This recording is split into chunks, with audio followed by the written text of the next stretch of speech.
Forgotten by everyone, injured veteran entered a snow-buried shelter. Sealed vault held $275 million. Before we dive into the story, make sure to smash subscribe because tomorrow we have an extra special story for you that will blow your mind. The wind didn't howl that night. It screamed. It tore across the Montana mountains like something alive, something angry, ripping through pine trees and burying the highway under walls of white. Visibility dropped to nothing. Temperatures plunged to 32 below zero. And somewhere in the middle of that frozen hell, a man was dying. His name was Marcus, 52 years old, former army sergeant, 3 tours in Afghanistan, a Purple Heart pinned to a uniform he hadn't worn in 7 years. And right now, none of that mattered. Right now, he was just another forgotten soul stumbling through a blizzard with a shattered leg, a frostbitten face, and nowhere left to go. He had been walking for hours, maybe longer. Time didn't exist out here. There was only the cold, the snow, and the slow creeping certainty that this was how it would end. Not in combat, not surrounded by brothers, but alone, frozen, invisible to a world that had already stopped seeing him years ago. Marcus pulled his thin jacket tighter, but it did nothing. The fabric was soaked through, stiff with ice. His boots, held together with duct tape and prayers, had stopped keeping the snow out miles ago. Every step sent fire through his left leg, the one held together with titanium rods and surgical screws, the one that had never healed right after the ID explosion in Kandahar. He remembered that day. He always remembered that day. The convoy had been moving through a narrow pass when the world turned to fire. The blast threw him 15 feet. Shrapnel tore through his thigh, his hip, his lower back. He woke up in a field hospital 3 days later, leg wrapped in bloody bandages, a chaplain holding his hand. They told him he was lucky. Lucky to be alive. Lucky to keep the leg. Lucky, lucky, lucky. But luck, Marcus had learned, was just another word for borrowed time. He stumbled and fell face first into a snowdrift. The cold wrapped around him like a blanket, almost peaceful. He could just stay here, close his eyes, let the white take him. It would be easy, easier than everything that came before. His mind drifted to his wife, ex-wife now, Sandra. She had tried, he knew that, tried to love the man who came back from war instead of the one who left. But that man was gone, replaced by someone who woke up screaming, who flinched at car backfires, who couldn't hold down a job because the flashbacks made him unreliable. She left after 2 years, took their daughter with her. He didn't fight it. How could he? He could barely fight his own reflection in the mirror. Then came the disability checks, the ones the VA promised would arrive like clockwork. Except they didn't. Paperwork got lost, appeals got denied. Bureaucrats shuffled files while Marcus shuffled between shelters. By the time he was 48, he was sleeping on the streets of Billings, eating at soup kitchens, invisible to everyone who walked past. His family stopped calling. His old army buddies moved on. The country he had bled for looked right through him like he was made of glass. And now here he was, dying in a snowstorm, alone. Marcus pressed his face deeper into the snow. It didn't feel cold anymore. That was bad. He knew that was bad. Hypothermia setting in, the body shutting down. Soon he would stop shivering. Then he would stop thinking. Then he would stop everything. But something wouldn't let him quit. Some stubborn, stupid spark buried deep in his chest. The same spark that made him carry Private Wilson 2 miles through enemy fire when everyone else said to leave him. The same spark that made him re-enlist after his first tour when he could have gone home. The same spark that refused to believe this was how the story ended. Marcus pushed himself up on trembling arms. Snow clung to his beard, his eyebrows, his eyelashes. He blinked through the white and squinted into the darkness. That's when he saw it. A shape, barely visible through the blizzard. something dark against all that white. It looked like metal, rusted, half buried in a snowdrift at the base of the mountain. He blinked again, certain he was hallucinating. The cold did that, made you see things, made you believe in miracles that weren't there. But the shape didn't disappear. It stayed solid and real, maybe 50 yards away. Marcus started crawling. His legs screamed in protest. His fingers were numb, useless. But he moved inch by inch, dragging himself through the snow like a wounded animal seeking shelter. The distance felt like miles. Every foot forward was a battle. The wind tried to push him back. The snow tried to bury him. His body tried to surrender, but Marcus kept moving. He had survived firefights. He had survived explosions. He had survived 7 years of being forgotten. He would survive this. When he finally reached the shape, his heart nearly stopped. It was a door, a heavy metal door built directly into the mountainside, old, rusted, covered in decades of grime and neglect, but unmistakably a door. Marcus stared at it, breath coming in ragged gasps. His frozen mind tried to process what he was seeing. A door in the middle of nowhere.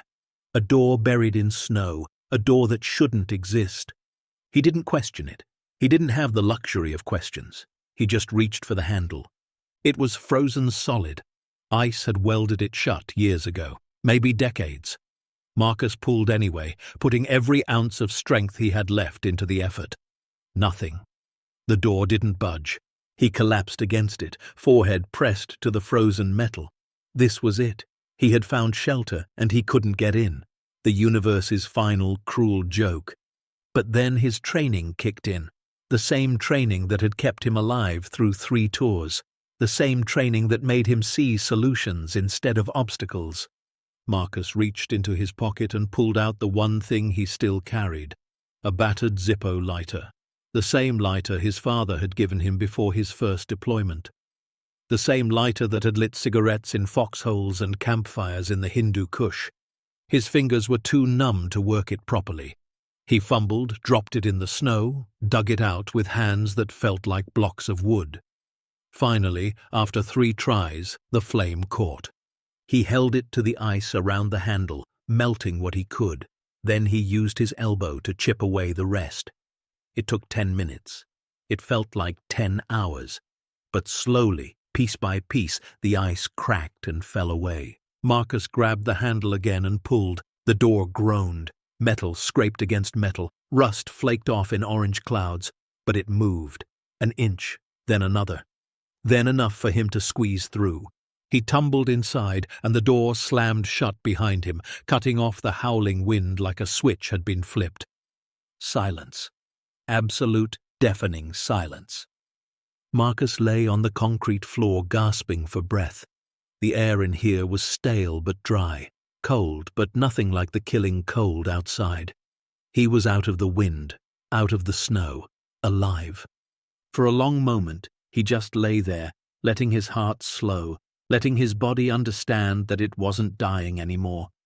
The shivering came back, violent and uncontrollable, which meant his core temperature was rising. That was good. That meant he might actually survive. When he finally had the strength to move, Marcus pushed himself into a sitting position and looked around. Darkness. Complete and total darkness. He couldn't see his hand in front of his face. He fumbled for the Zippo again and flicked it open. The small flame cast dancing shadows across the space around him. He was in some kind of corridor. Concrete walls, concrete floor, concrete ceiling, military construction, the kind built to last centuries. He had seen similar architecture at bases overseas, bunkers, shelters, places designed to survive things that would level cities. But what was a military bunker doing here, in the middle of the Montana wilderness, miles from any base or installation he knew about? Marcus used the wall to pull himself to his feet. His leg throbbed with every movement, but he forced himself to stand. He needed to explore, needed to understand what he had stumbled into. The corridor stretched ahead into darkness. He followed it, one hand on the wall for support, the other holding the lighter in front of him like a torch. The deeper he went, the more his confusion grew. This wasn't a small emergency shelter. This was something else entirely. The corridor branched into other corridors. Rooms opened on either side, empty but intact. Everything was covered in dust, but nothing was damaged, nothing was looted. It was like the place had been sealed and abandoned all at once. Marcus found a room with old military cots lined up in rows. He found another with metal shelving units, some still holding boxes of supplies. He found a kitchen with industrial stoves and empty pantries.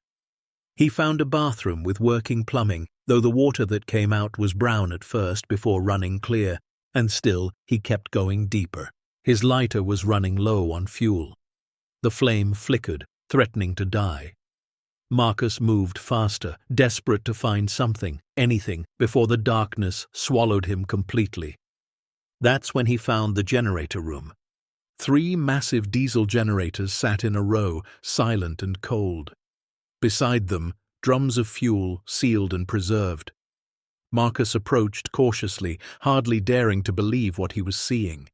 He had worked on generators in the army, field repairs mostly, keeping the power running when everything else fell apart. He knew these machines, knew how they worked, knew how to wake them up. It took him 20 minutes of fumbling in the dying light of his Zippo, 20 minutes of checking connections, priming fuel lines, testing switches. His hands were still half frozen, clumsy and uncooperative.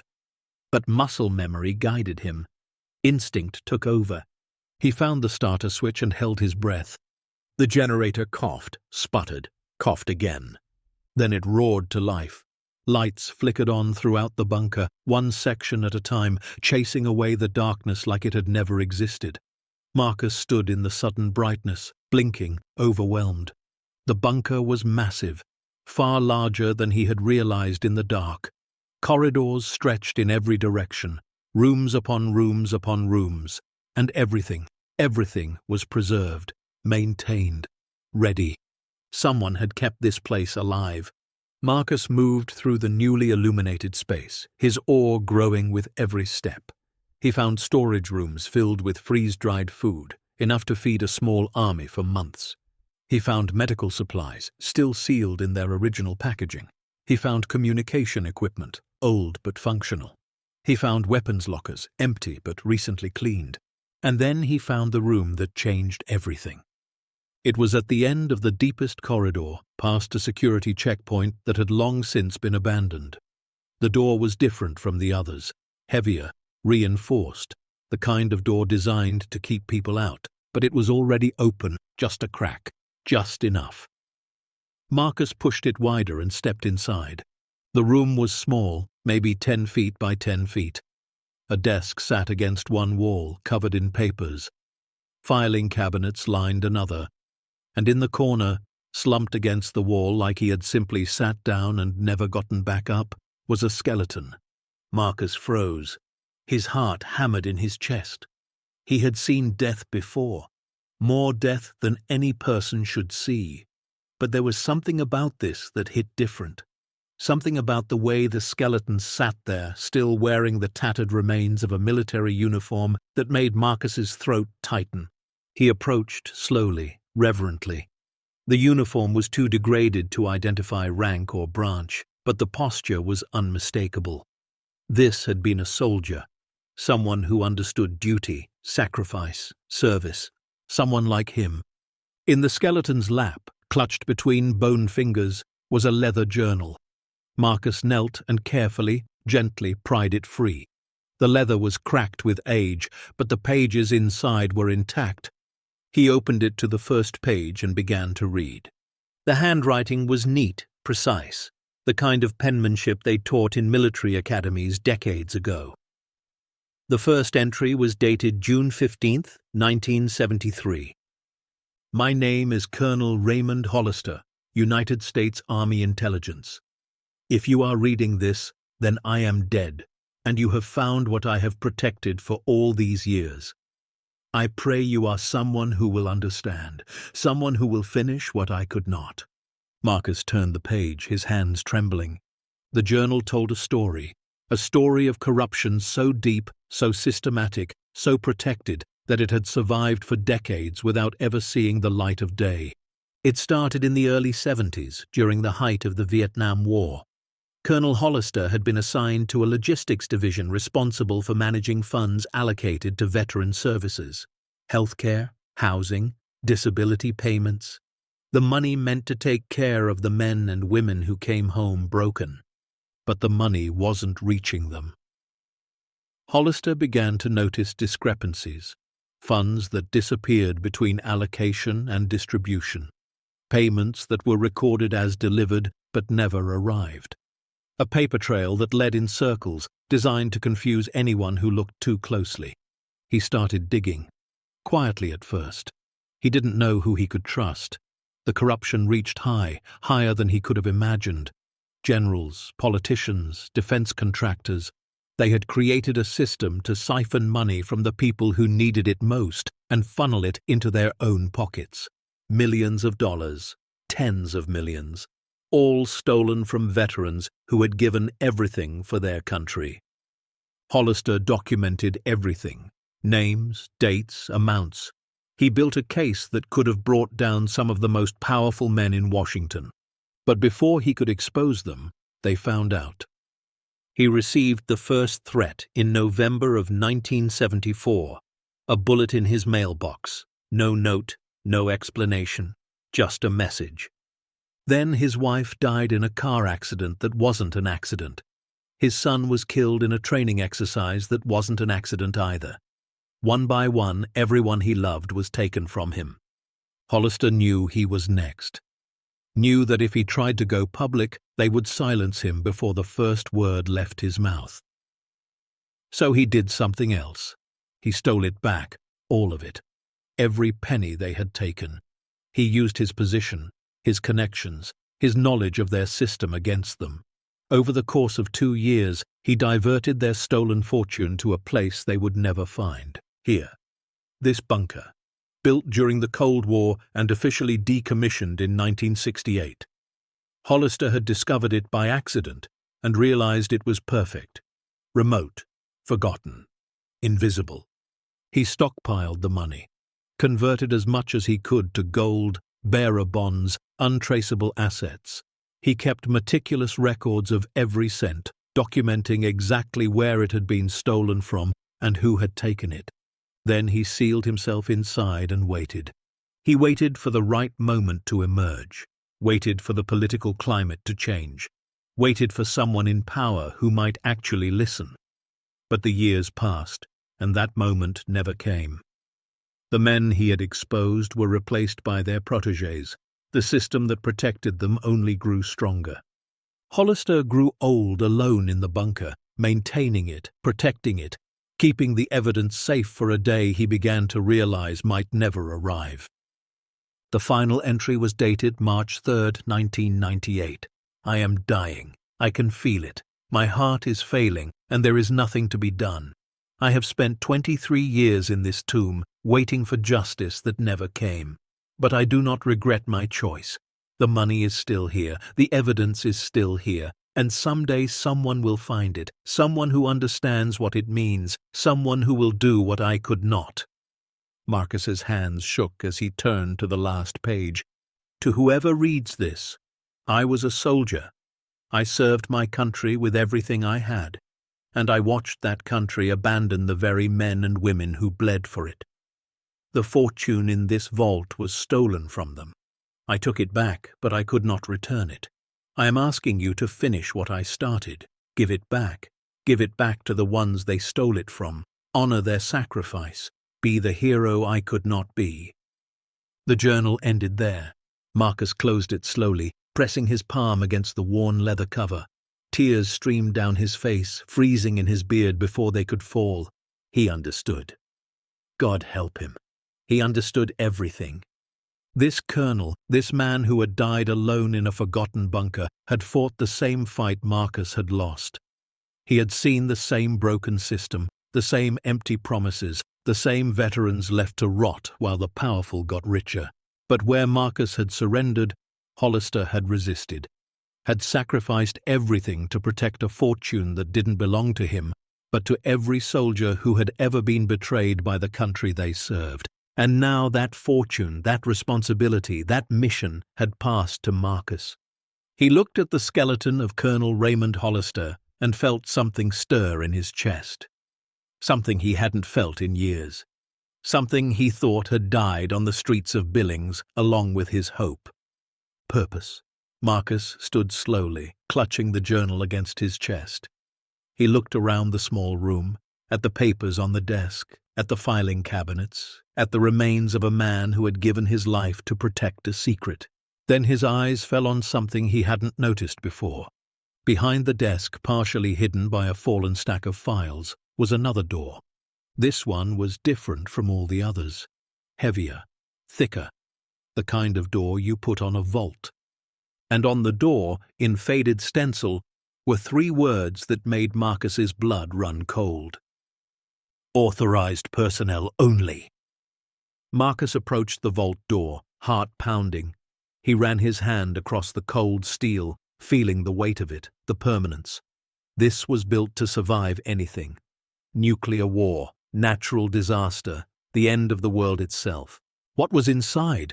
The journal had mentioned a fortune. Money stolen from veterans and recovered by Hollister. But how much? How was it stored? Was it even still there after all these years? Marcus looked down at the journal in his hands. He flipped through the pages until he found what he was looking for, a combination. 12 numbers, carefully written in Hollister's precise handwriting. He approached the vault's dial. It was old, mechanical, the kind they stopped making decades ago, but it looked functional, preserved like everything else in this place. Marcus's fingers trembled as he began to turn the dial. Click, click, click. The numbers fell into place, one by one. When he finished the sequence, he heard a deep, metallic thunk from somewhere inside the door. Something shifting, something unlocking. He grabbed the handle and pulled. The vault door swung open with a groan of ancient hinges, revealing darkness beyond. Cool air rushed out, carrying a scent Marcus couldn't identify. Old paper, metal, time. He stepped inside, and the motion-activated lights flickered on automatically. Marcus stopped breathing. The vault was enormous, far larger than the room outside, and it was filled with more wealth than Marcus had ever imagined in his life. Rows of safety deposit boxes lined one wall, stacked floor to ceiling. Metal shelving units held neat stacks of gold bars, gleaming dully under the fluorescent lights. Filing cabinets stood in organized rows, labels visible on each drawer. And in the center of the room, on a massive table, sat bundles upon bundles of cash, wrapped in plastic, preserved against decay. Marcus walked forward in a daze. He ran his hand across a stack of gold bars, confirming they were real. He picked up a bundle of cash and saw the faces of Benjamin Franklin staring back at him. Hundreds of them, thousands. His legs gave out. He collapsed to his knees in the middle of the vault, surrounded by a fortune that could have changed everything. That could still change everything. And for the first time in 7 years, Marcus wept.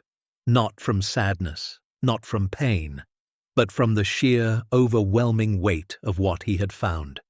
A forgotten soldier, stumbling through a blizzard, looking for a place to die, had instead found a resurrection. Colonel Hollister's fortune. Colonel Hollister's mission. And now, somehow, it was his. Marcus knelt there for a long time, tears streaming down his face, the journal pressed against his heart. The bunker hummed around him, generators running, lights glowing, as if the whole place had been waiting for this moment, waiting for him. Outside, the blizzard raged on, burying the world in white. But Marcus didn't feel the cold anymore. He felt something else entirely. He felt alive. And somewhere in the depths of his broken soul, a spark began to grow. The same spark that had made him a soldier, the same spark that had refused to let him die in the snow. The same spark that now demanded he do something with this impossible gift. The money wasn't his. It never would be. It belonged to every veteran who had been abandoned, every soldier who had been forgotten, every man and woman who had given everything and received nothing in return. Marcus looked around the vault one more time, letting the enormity of it settle into his bones. Then he spoke, his voice hoarse, barely a whisper. "I'll finish it, Colonel. I'll finish what you started." The silence of the vault was his only answer, but somehow it felt like enough. Marcus didn't know how long he stayed there, kneeling among the gold and the cash and the weight of a dead man's mission. Minutes, hours. Time had lost all meaning in this place. But eventually the exhaustion caught up with him. His body, pushed beyond every limit, finally demanded rest. He found a cot in one of the side rooms, wrapped himself in a dusty military blanket, and closed his eyes. For the first time in years, Marcus slept without nightmares. When he woke, he didn't know if it was day or night. The bunker existed outside of time, outside of the world above. But he felt different, stronger, clearer than he had felt in longer than he could remember. He rose from the cot and made his way back to the vault. The fortune was still there, still impossible, still waiting. But now, instead of feeling overwhelmed, Marcus felt something else: determination. He didn't know how he was going to do this, didn't know who he could trust, didn't know the first thing about exposing corruption or distributing millions of dollars to people who needed it. But he knew one thing with absolute certainty: he was going to try. For Colonel Hollister, for every veteran still sleeping on the streets, for the soldiers who never came home and the ones who did but were never the same, for himself. Marcus walked to the vault table and picked up the journal one more time. He opened it to the final page, to Hollister's last words: "Be the hero I could not be." Marcus closed the journal and tucked it into his jacket, close to his heart. Then he turned and walked toward the bunker's entrance, toward the door that led back to the world above, toward a blizzard that might have passed and a future that was just beginning. The forgotten veteran had found more than shelter from the storm. He had found a reason to live, and nothing would ever be the same again. The blizzard lasted 3 more days. Marcus knew this because he found a radio in one of the bunker's supply rooms, an old military-grade unit that still picked up civilian frequencies. He sat beside it for hours, listening to weather reports crackling through static, learning that the storm had paralyzed half of Montana, roads closed, power out, rescue crews stretched thin, the world above was frozen solid. But down here, in Colonel Hollister's tomb, Marcus was warm. He was fed, he was alive, and he was learning. The first day after discovering the vault, Marcus barely moved from the small room where Hollister's remains still sat against the wall. He read the journal cover to cover, then read it again. Each page revealed new details, new names, new horrors. The corruption Hollister had uncovered wasn't just theft, it was systematic betrayal on a scale Marcus could barely comprehend. The scheme had started in 1968, during the height of the Vietnam War. A small group of high-ranking officials in the Department of Defense had realized something. The money allocated for veteran services was almost impossible to track. It passed through so many hands, so many departments, so many layers of bureaucracy that millions could disappear without anyone noticing. So they made it disappear. At first it was small, a few 100,000 here, a few 100,000 there. Skimmed from disability payments that never arrived, diverted from hospital budgets that were never filled, stolen from housing programs that never broke ground. But as the years passed and no one caught on, the operation grew bolder. By 1972, they were siphoning tens of millions annually. They had created fake programs, phantom contractors, shell companies that existed only on paper. The money flowed into their pockets while veterans across the country suffered. Marcus read about soldiers who died waiting for surgeries that were never scheduled because the funds had been redirected. He read about families evicted from their homes because disability checks never came. He read about men and women who had served their country with honor only to be abandoned by the very institutions sworn to protect them. His hands shook as he turned each page. Hollister had documented everything. He had obtained internal memos, financial records, even photographs of secret meetings between the conspirators. He had names, ranks, positions. Generals who had traded their honor for mansions. Politicians who had built careers on stolen valor. Contractors who had grown rich on the backs of broken soldiers. And at the center of it all, 3 men whose names appeared on almost every document. General Harrison Wade, United States Army, retired 1982. Senator Philip Crane, representing Virginia from 1970 to 1994, and defense contractor Raymond Bishop, founder of Bishop Defense Solutions, one of the largest military suppliers in the country. These were the architects, the masterminds, the men who had built an empire of theft while veterans starved in the streets. Marcus stared at their names for a long time. He didn't recognize them. They had operated in a world far above his pay grade, in circles he could never have accessed. But he understood what they represented. They were the reason men like him ended up homeless. They were the reason the VA was chronically underfunded.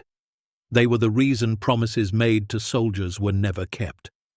They were the enemy he never knew he had. Marcus closed the journal and looked at Hollister's skeleton. The colonel had spent 23 years in this bunker, alone, waiting for a chance to expose these men that never came. He had sacrificed everything, his career, his family, his life, and in the end he had died without seeing justice. "I won't let it be for nothing," Marcus whispered. "I promise you that." The skeleton didn't respond, but somehow Marcus felt like he had been heard. On the second day, Marcus began a systematic exploration of the bunker. He needed to understand exactly what he was dealing with, exactly what resources he had, exactly what Hollister had left behind. The facility was larger than he had initially realized. The main corridor stretched nearly a quarter-mile into the mountain, with branching passages leading to dozens of rooms. There were living quarters, enough to house 50 people. There were storage areas stacked with supplies, food, water, medical equipment, tools. There were communication rooms with radio equipment, some of it obsolete, some of it surprisingly modern. And everywhere there was evidence of Hollister's meticulous maintenance. The colonel hadn't just hidden here. He had lived here, worked here, prepared for a future he hoped would come. Every system had been maintained. Every machine had been serviced. Dates on maintenance logs showed regular upkeep stretching from 1975 all the way to 1997, the year before Hollister's death. Marcus found Hollister's living quarters near the center of the bunker, a small room with a military cot, a desk, a bookshelf filled with worn paperbacks and technical manuals. Personal effects were sparse, a photograph of a woman and young boy, both smiling, both long dead, a Bronze Star medal in a velvet case, a Bible with passages underlined and margins filled with notes. Marcus sat on the cot and held the photograph. The woman had kind eyes. The boy looked maybe 10 or 11, gap-toothed and happy. Hollister's family, the ones who had been murdered to keep him silent. The weight of it settled into Marcus's chest like a stone. This wasn't just about money. This was about lives destroyed, families shattered, a good man driven to exile because he dared to tell the truth. Marcus placed the photograph back on the desk and made a silent vow. Whatever it took, however long it took, he would make sure their deaths meant something. The third day, Marcus turned his attention to the filing cabinets. There were dozens of them, organized with military precision, each drawer labeled and catalogued. Hollister had created an archive of evidence so comprehensive, so detailed, that Marcus felt overwhelmed just looking at it. He started with the drawer labeled Financial Records, 1968 through 1972. Inside were hundreds of documents, bank statements, wire transfers, accounting ledgers. Each one had been annotated in Hollister's handwriting, showing exactly where the money had come from and where it had gone. Marcus wasn't a financial expert, but even he could follow the trail. Money allocated to the Veterans Administration would be transferred to a program that didn't exist. From there, it would move to a contractor that was actually a shell company. And from there, it would disappear into private accounts held by Wade, Crane, and Bishop. The amounts were staggering. In 1970 alone, over $18 million had been diverted. In 1971, it was $23 million. By 1975, the annual theft had grown to over $40 million. Marcus did the math in his head. Over nearly 3 decades of operation, the conspiracy had stolen hundreds of millions of dollars, and every cent of it had come from programs meant to help veterans. He felt sick, but Hollister hadn't just documented the theft, he had also documented his response. In a drawer labeled Recovery Operations, Marcus found records of how the colonel had fought back.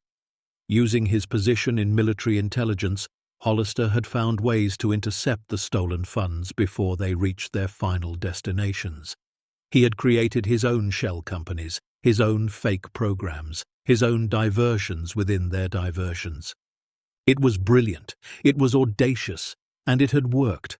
Over the course of 2 years, from 1974 to 1976, Hollister had managed to redirect over $200 million away from the conspirators and into his own hidden accounts. He had converted as much as possible to physical assets: gold, bearer bonds, certified cashier's checks that would never expire. And he had brought it all here, to this bunker, where it had sat for decades, waiting. Marcus returned to the vault and looked at the fortune with new understanding. This wasn't just wealth. This was recovery. This was money that had been stolen from veterans and stolen back by a man who refused to let the thieves win. But Hollister had never figured out how to return it. The journal made that clear. He had spent years trying to find a way to expose the conspiracy and distribute the recovered funds, but every avenue was blocked. The conspirators were too powerful, too connected, too protected. And so the money had sat here, frozen in time, while the men who stole it lived out their lives in luxury and the veterans who needed it continued to suffer. Marcus clenched his fists at his sides.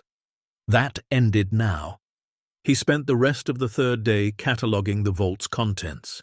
Hollister had left a complete inventory, but Marcus wanted to verify it himself to understand exactly what he was working with. The gold bars alone were worth a fortune. Marcus counted 214 of them, each weighing approximately 400 troy ounces. At current prices, he estimated their value at over $150 million. The bearer bonds were harder to assess. They were old, issued by the United States Treasury in the 1970s and 80s. Marcus didn't know if they were still valid, still redeemable. But Hollister's notes suggested they were worth at least $50 million. The cash was the most straightforward. Stacks upon stacks of $100 bills preserved in airtight containers, protected from decay. Marcus stopped counting at $30 million. There was more, much more, but he didn't have the patience to tally it all. And then there were the safety deposit boxes. Hundreds of them lined one wall of the vault, each one numbered and locked. Marcus found a master key in Hollister's desk and began opening them one by one. Some contained more cash. Some contained gold coins, rare and valuable. Some contained jewelry, rings, necklaces, watches, all of it seized from the conspirators' assets over the years. But others contained something far more valuable than money: evidence. Photographs of secret meetings, audio recordings on old reel-to-reel tapes, handwritten letters between the conspirators discussing their operations in explicit detail, sworn statements from witnesses who had later been silenced, autopsy reports that proved murders had been covered up. Hollister hadn't just recovered the money. He had built a case, a legal case, a criminal case, a case that could still bring down the men who had orchestrated this conspiracy, or at least their successors. Marcus sat on the vault floor, surrounded by evidence, and felt the weight of history pressing down on him. What happens next will turn this entire story upside down, reveal a truth nobody expected, and remind us why sometimes the forgotten are the ones who carry the most power. Stay tuned to see what happens next. If you're enjoying the story, please like, share, and subscribe for more. Marcus didn't sleep that night. He couldn't. His mind was racing, processing everything he had learned, trying to figure out what to do next. The evidence in this vault could shake the foundations of the American government. It could expose decades of corruption at the highest levels. It could vindicate thousands of veterans who had been told their suffering was just bad luck, bureaucratic inefficiency, budget constraints. But it could also get him killed. The conspirators might be dead. Marcus didn't know their current status, but their successors were almost certainly alive. Their organizations still existed, their networks still operated, and if they learned that someone had found Hollister's archive, they would do whatever it took to bury it again. Marcus had no illusions about his own importance. He was a homeless veteran with a bad leg and no connections. He had no money, no power, no platform. If he walked into an FBI office with this evidence, he would probably be dismissed as a crazy person. Or worse, the information would be intercepted by someone on the conspirators' payroll, and he would disappear. He needed help. Real help. Someone who could take this evidence and use it without getting killed. But who? Marcus paced the bunker corridors thinking. His military contacts were long gone. His family had abandoned him. He had no friends, no allies, no one who would believe him. And then he remembered. Years ago, before the streets, before the shelters, he had seen a news segment about an investigative journalist, a woman who had spent her career exposing government corruption, military scandals, corporate malfeasance. She had brought down generals and senators, revealed conspiracies that everyone said couldn't exist. Her name was Diana Reeves. Marcus had watched her reports from a bar stool in Billings, nursing a beer he couldn't afford, feeling a distant admiration for someone who still fought the fights he had given up on. Was she still working? Was she still alive? He didn't know. But if anyone could handle this evidence, it was someone like her. The problem was finding her. And the bigger problem was getting to her without exposing himself. Marcus returned to the radio room and began scanning frequencies. Most of what he picked up was weather reports and local chatter, but eventually he found a news station broadcasting from Missoula. He listened for hours, gathering information about the outside world. The blizzard had passed, roads were being cleared, power was being restored. The world above was slowly returning to normal. But Marcus wasn't ready to leave, not yet. He spent the fourth day preparing. He selected the most damning evidence from Hollister's archive. Photographs, documents, recordings that would be impossible to dismiss or deny. He made copies where he could, using an ancient photocopier that Hollister had somehow kept functional. He organized everything into a single briefcase, portable and protected. Then he turned his attention to the money. He couldn't take it all with him. The gold alone weighed thousands of pounds, but he could take enough to survive, to operate, to fund whatever mission lay ahead. He filled a backpack with cash, $500,000 in hundreds, more money than he had ever seen in his life, but a tiny fraction of the vault's total contents. He added a handful of gold coins, small and easily concealed. And he took Hollister's journal, the most important artifact of all. The rest would have to stay here, protected, waiting for the right moment. On the fifth day, Marcus prepared to leave. He stood at the bunker's entrance, hand on the metal door, feeling the weight of everything behind him. $275 million in recovered assets. Decades of evidence against some of the most powerful men in American history. The skeleton of a hero who had died waiting for someone to finish his work. It was too much. Too big, too impossible. But Marcus had learned something in the army. something that had saved his life more times than he could count. You don't have to see the whole path to take the first step. You just have to move. He pushed the door open. Sunlight flooded in, blinding after days in the bunker's artificial glow. Marcus squinted against the glare, his eyes slowly adjusting. The world outside was transformed.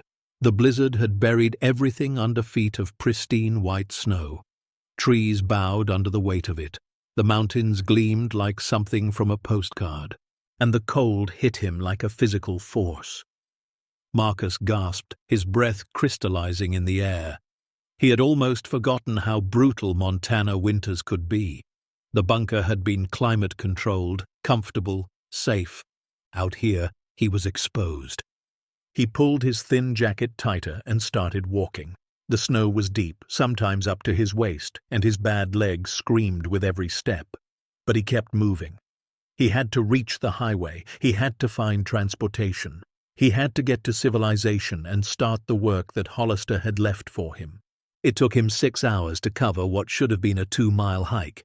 By the time he reached the road, he was exhausted, hypothermic, barely conscious. But he made it. A snowplow found him collapsed at the edge of the highway, half buried in a drift.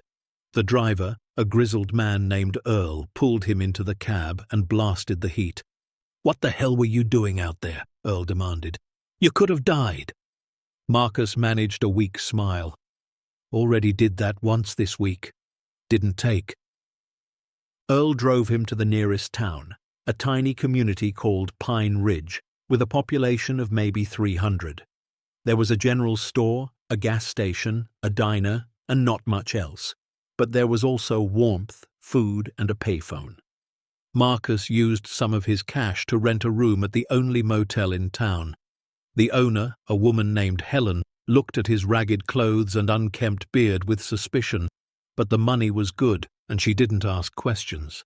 That night, Marcus sat on the edge of a real bed for the first time in years. The mattress was thin and the sheets were scratchy, but it felt like luxury. He stared at the ceiling, thinking about everything that had led him here. 1 week ago, he had been dying in a blizzard. Now he was sitting on a fortune, holding evidence that could change history, planning a mission that seemed impossible. How had this become his life? But even as the question formed, he knew the answer. This hadn't just happened to him. This was meant to happen. Somehow, across all those years, across all that pain and loss and despair, something had been guiding him toward this moment. Call it fate, call it providence, call it the spirit of Colonel Raymond Hollister, reaching across the decades to find the one person who would understand. Marcus didn't believe in coincidences. Not anymore. The next morning, he walked to the town's small library. It was housed in a converted church, staffed by a single elderly woman named Ruth, who seemed delighted to have a visitor. "We don't get many strangers this time of year," she said, adjusting her glasses. "What can I help you find?" Marcus hesitated. He needed information, but he couldn't reveal too much. "I'm looking for someone, a journalist, Diana Reeves. She used to cover government corruption stories. Is there a way to find out if she's still working?" Ruth's eyes lit up. "Oh, I know who you mean. Saw her on the news just last month. She's got a website now. Everyone does these days." She led him to an ancient computer in the corner and helped him navigate to a search engine. It took some fumbling. Marcus hadn't touched a computer in years, but eventually he found what he was looking for. Diana Reeves was still alive, still working.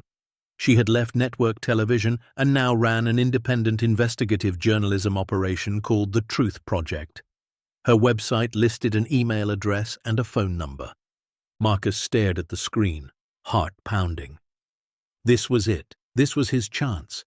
But he couldn't just call her and start talking about $275 million and decades-old conspiracies. She would think he was insane.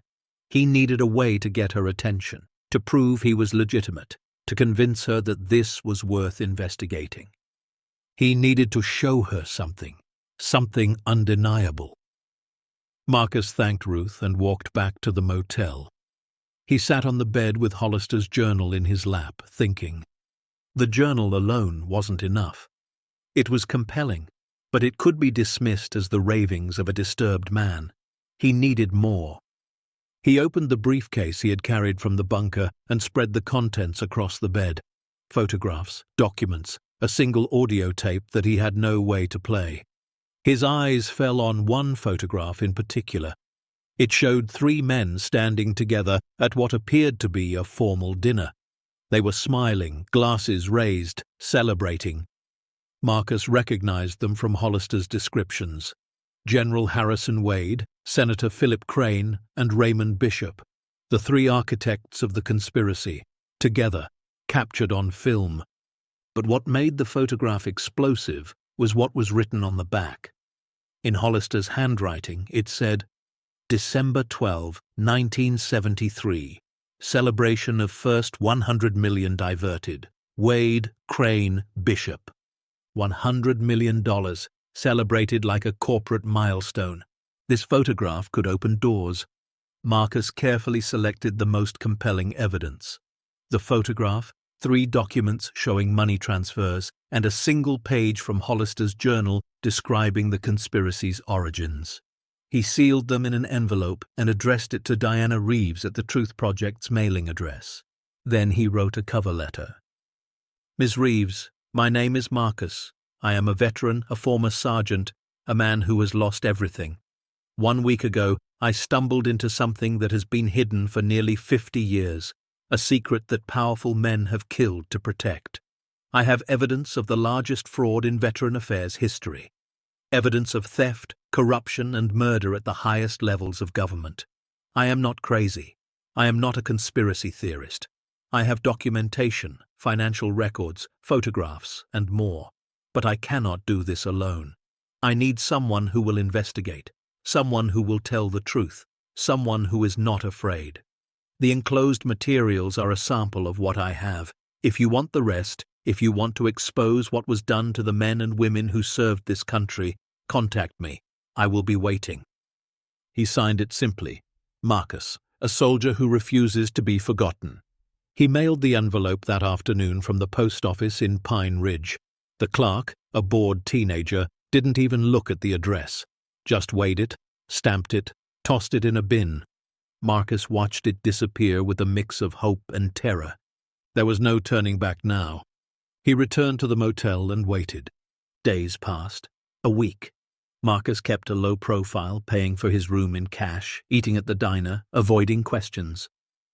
The townspeople were curious about him, but he deflected their inquiries with vague stories about passing through. Every day, he walked to the library and checked his email.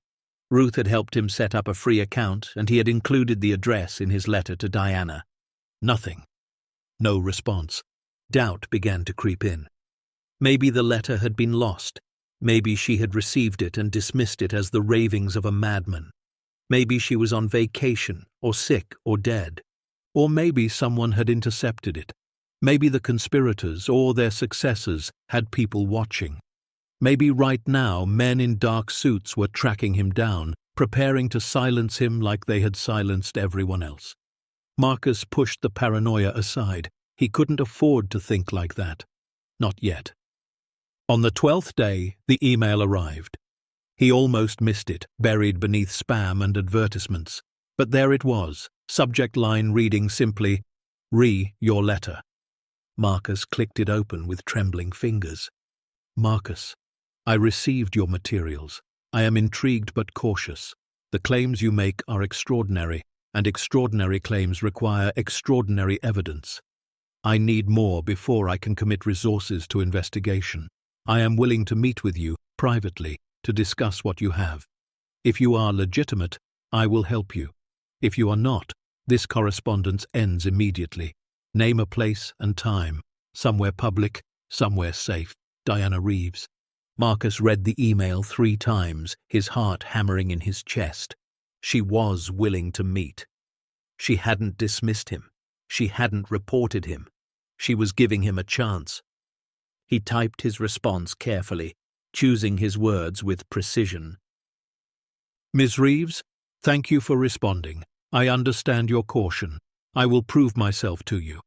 I suggest we meet in 1 week at the main library in Missoula, Montana. Public, safe, neutral ground. I will bring additional evidence, but not all of it. Not until I know I can trust you. You will understand why when you see what I have. 1 week. I will be there. Marcus. He sent the email before he could second-guess himself. Then he leaned back in his chair and exhaled slowly. The game was truly beginning now. Marcus spent the next week preparing. He made another trip to the bunker, a brutal journey through the snow that nearly killed him again. But he emerged with more evidence, additional photographs, more documents, the audio tapes he hoped Diana would have equipment to play. He also withdrew more cash from the vault. Not much, just enough to cover expenses and contingencies. He took careful notes of what he removed, documenting everything the way Hollister would have wanted. On the morning of the meeting, Marcus stood in front of the motel bathroom mirror and barely recognized himself. He had shaved his beard. He had gotten a haircut at the local barbershop. He was wearing clean clothes purchased from the general store, jeans, a flannel shirt, a heavy coat. He looked almost normal, almost respectable, almost like the man he used to be. The drive to Missoula took 4 hours in a used truck he had bought with cash. The roads were still icy but passable. Marcus kept his eyes forward and his mind focused. He arrived at the library an hour early and found a seat in the main reading room. He placed the briefcase on the table in front of him and waited. At exactly 2 o'clock, a woman walked through the door. She was in her late 40s, with sharp features and silver-streaked hair pulled back in a practical ponytail. She wore a leather jacket and carried a messenger bag over one shoulder. Her eyes scanned the room with professional precision, assessing threats, cataloguing exits. Those eyes found Marcus and stopped. She walked toward him, her expression unreadable. "Marcus?" she asked. He stood and extended his hand. "Ms. Reeves, thank you for coming." She shook it firmly, her grip strong. "Call me Diana. Ms. Reeves makes me feel old." She sat across from him, studying his face. "You look different than I expected." "What did you expect?" "Honestly, someone crazier. The letter you sent was either the most important tip of my career or the most elaborate hoax. I'm still not sure which." Marcus pushed the briefcase toward her. "This should help you decide." Diana opened it slowly, cautiously. Her eyes widened as she began to sort through the contents. For the next 2 hours, Marcus told her everything. The bunker, the blizzard, Hollister's skeleton and his journal, the vault and its fortune, the conspiracy that had stolen hundreds of millions from veterans and the evidence that could finally expose it. Diana listened without interruption.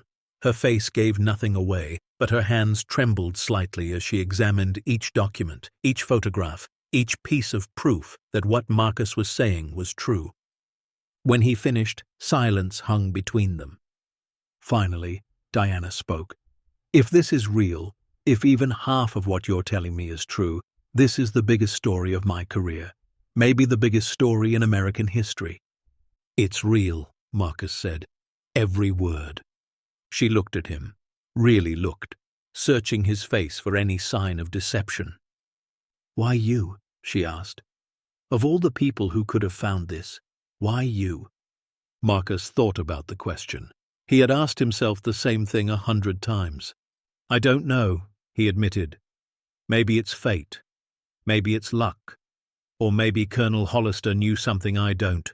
He wrote in his journal that he was waiting for the right person. Someone who would understand."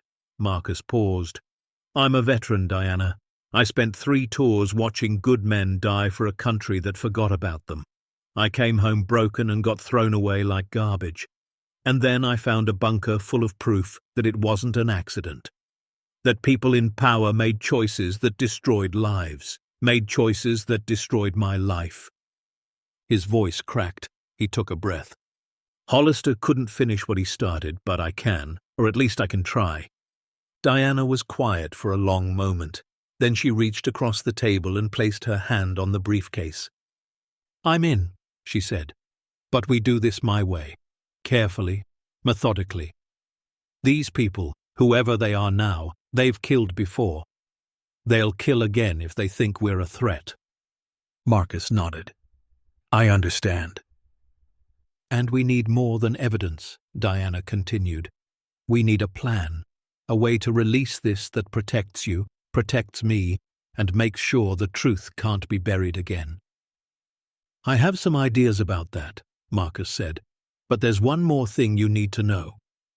Diana raised an eyebrow. "What?" Marcus took a deep breath.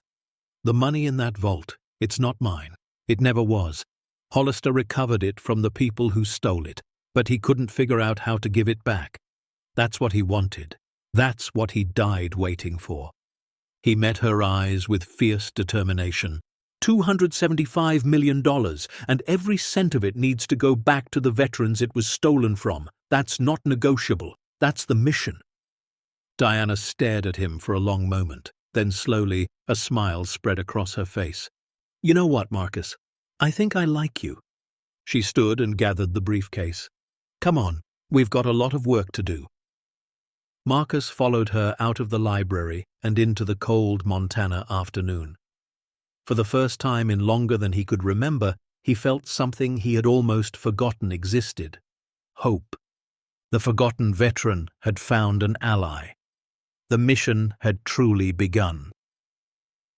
And somewhere, in a bunker buried deep in the mountains, the spirit of Colonel Raymond Hollister finally rested. His wait was over. The right person had come. The weeks that followed blurred into a rhythm of work, paranoia, and slow-building momentum. Diana had a safe house. That was the first thing Marcus learned about her. A cabin in the foothills outside of Helena, owned under a fake name, paid for in cash. She had used it before, she explained, during investigations that attracted the wrong kind of attention. "When you spend 20 years digging up secrets," she said as they drove through winding mountain roads, "you learn to prepare for the worst." The cabin was small but functional. One bedroom, a kitchen, a living room converted into a makeshift office with computers, printers, and stacks of files. The windows were reinforced. The doors had multiple locks. A generator in the back ensured power even if the grid went down. Marcus looked around and felt something strange. Safety. He hadn't felt safe in years. "This is where we work," Diana said, dropping her bag on the kitchen table. "No one knows this place exists except me, and now you." Marcus nodded slowly. "What's the plan?" Diana walked to a whiteboard mounted on the wall. It was covered in notes, photographs, and strings connecting different elements like something from a crime drama. "The plan," she said, uncapping a marker, "is to build an airtight case. Your evidence is incredible, but it's also old. We need to connect it to the present, figure out who inherited the conspiracy, who's still protecting it, who still has power." She drew 3 circles and wrote names inside them: Wade, Crane, Bishop. These were the original architects. Hollister's journal makes that clear. But Wade died in 1995, Crane in 2008. Bishop lasted the longest. He passed just 3 years ago. Marcus felt a flicker of frustration. "So the men who did this are already dead. They got away with it." "The men, yes, but not the machine." Diana drew arrows from each circle, pointing to new names. Wade's son, General Thomas Wade Jr., is now a senior Pentagon official. Crane's daughter, Victoria, is a lobbyist with deep connections to Veterans Affairs, and Bishop's company, Bishop Defense Solutions, is now run by his grandson, Raymond Bishop III. She stepped back from the whiteboard. The conspiracy didn't die with its founders. It evolved, adapted, passed down like an inheritance. These people have spent 50 years building walls around their secrets. But walls can be broken. Marcus stared at the web of names and connections. It was overwhelming. These weren't street-level criminals. They were senators, generals, corporate executives, people with armies of lawyers and unlimited resources. "How do we fight that?" he asked. Diana smiled. and there was something fierce in her eyes. "We don't fight them on their turf. We expose them on ours, the court of public opinion. Once the truth is out, once the evidence is undeniable, they won't be able to hide anymore. And if they try to stop us before we get there?" Diana's smile faded. "Then we better be careful and fast." The first weeks were spent organizing. Diana had Marcus walk her through every document, every photograph, every piece of evidence he had recovered from the bunker. She recorded his testimony on video, creating a permanent record in case anything happened to him. They made copies of everything. Digital backups stored on encrypted servers overseas, physical copies hidden in multiple locations. Diana was meticulous about redundancy. "The first rule of investigative journalism," she explained, "is that the story must survive, no matter what happens to the journalist." Marcus understood. He had seen what happened to people who threatened powerful interests. Hollister had spent 23 years hiding because he knew that exposure meant death. But hiding hadn't saved him in the end. He had died alone, his mission unfinished, his evidence gathering dust. Marcus refused to let that be his fate. While Diana worked on tracing the modern conspiracy, Marcus focused on something else: the money. $275 million sat in that bunker. Gold, bonds, cash, all of it stolen from veterans and recovered by a man who never found a way to return it. Marcus couldn't stop thinking about it. Every night he lay awake in the cabin's small bedroom, staring at the ceiling. The faces of homeless veterans he had known drifted through his mind. Jimmy, the Marine who had lost both legs to an IED and slept in a cardboard box behind the Salvation Army. Rosa, the Army nurse who had come home with PTSD so severe she couldn't hold a job. Carlos, the father of 3 who had served 2 tours and ended up dying of an overdose in an alley because the VA wouldn't treat his chronic pain. These were the people the money belonged to. Not Marcus, not Diana, not any bank or government agency that would tie it up in red tape for decades. The veterans. But how do you return $275 million to people who have been scattered across the country, forgotten, ignored, left to suffer in silence? Marcus didn't have an answer, not yet, but he knew he would find one. 3 weeks into their work, the first threat arrived. Diana had been reaching out to sources, carefully, quietly, testing the waters. She had contacts in the Pentagon, in Congress, in law enforcement. People who owed her favors or shared her commitment to the truth. But someone had been watching. The envelope arrived at a post office box Diana used for sensitive correspondence. Inside was a single photograph. Diana, walking into the Helena Library 2 days earlier, and beneath it, typed on plain white paper, "Stop digging." Marcus felt his blood run cold when she showed him. "They know." Diana's face was pale, but her voice was steady. "They know something, not everything. If they knew about the bunker, about you, they would have already moved. So what do? We accelerate, and we get help." Diana made calls. Marcus didn't know who she was contacting, but within 48 hours, 2 more people arrived at the cabin. The first was a man named Walter, a former FBI agent who had been forced out of the bureau after refusing to bury evidence in a corruption case. He was in his 60s, grey-haired and soft-spoken, but his eyes missed nothing. The second was a woman named Grace, a lawyer who specialized in whistleblower protection and veterans' rights. She was younger, maybe mid-30s, with a sharp tongue and sharper mind. Diana gathered them in the living room and laid out everything: the bunker, the evidence, the conspiracy, the threats. When she finished, Walter let out a long whistle. "You're not kidding around." "I never kid about stories that could get me killed," Diana replied. Grace was already flipping through documents, her legal mind working overtime. "The evidence is solid, incredibly solid, but the statute of limitations on most of these crimes has long expired. We can't prosecute the dead." "What about the living?" Marcus asked. "The ones who inherited the operation?" Grace nodded slowly. "That's where it gets interesting. If we can prove ongoing conspiracy, if we can show that the current generation actively participated in covering up crimes or continuing fraudulent operations, then we have a case. Walter leaned forward. And if we can't prove that? Then we go public anyway, Diana said. Let the court of public opinion deliver the verdict. These people care about their reputations, their positions, their legacies. Exposure might not put them in prison, but it will destroy everything they've built. Marcus thought about that. It wasn't the justice Hollister had dreamed of. It wasn't criminals in handcuffs, trials, convictions, but it was something. It was truth. There's still the money, he said quietly. $275 million. Hollister wanted it returned to veterans. I intend to honor that. Grace's eyebrows rose. You're talking about distributing that much money outside of legal channels? That's complicated. I don't care about complicated, Marcus replied. I care about right. Those funds were stolen from veteran programs. They should go back to veterans, real ones who need help now, not in 10 years after lawyers and bureaucrats take their cut. The room was quiet for a moment. Then Walter spoke. I know people, organizations that help veterans. Some of them are barely surviving on donations, shelters, clinics, job training programs.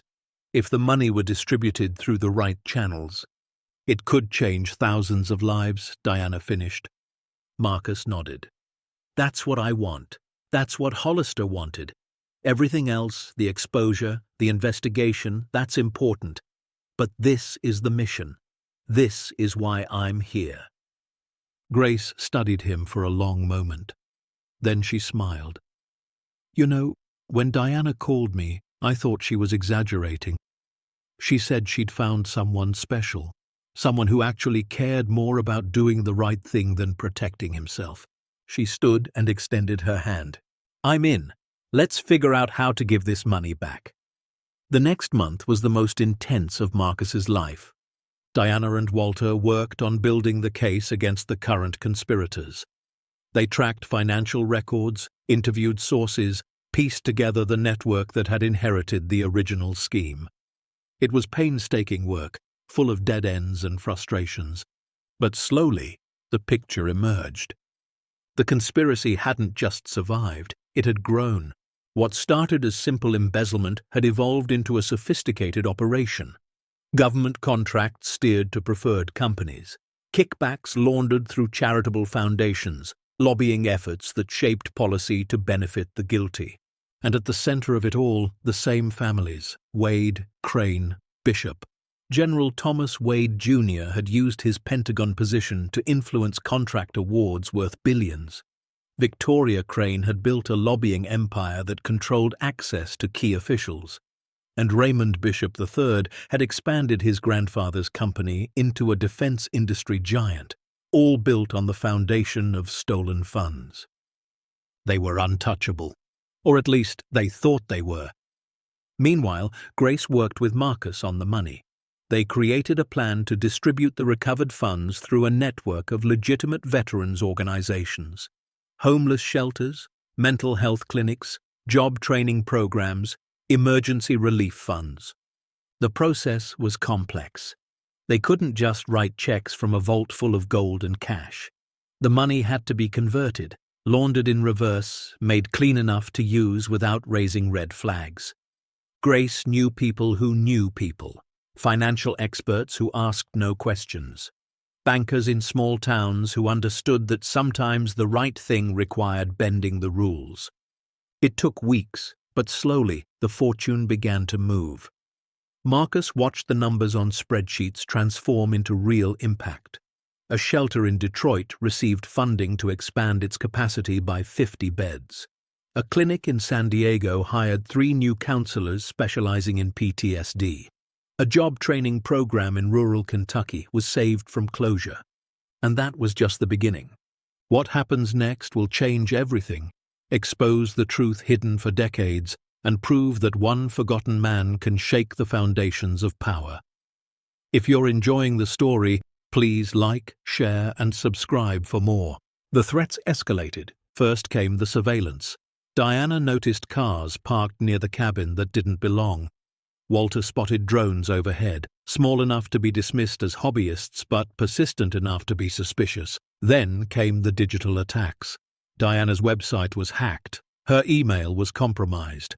Grace's law firm received anonymous complaints designed to trigger ethics investigations. And then came the visit. Marcus was alone at the cabin when the black SUV pulled up the driveway. Diana and Walter were in Helena meeting with a source. Grace was in Bozeman filing paperwork.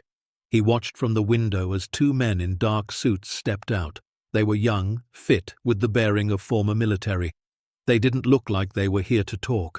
Marcus's hand found the pistol Diana kept in the kitchen drawer. He had hoped never to need it. The men walked to the front door. One knocked. The other positioned himself to the side, covering angles. Marcus didn't answer, didn't move, didn't breathe.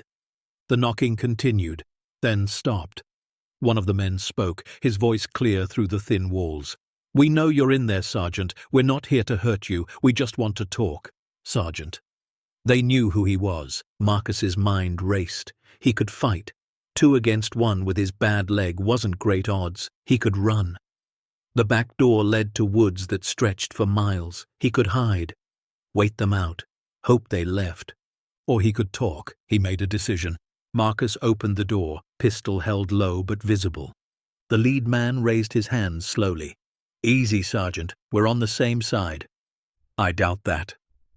The man smiled without warmth. "My name is Agent Cole. This is Agent Ross. We're with the Defense Criminal Investigative Service. We've been tracking the Bishop network for 3 years."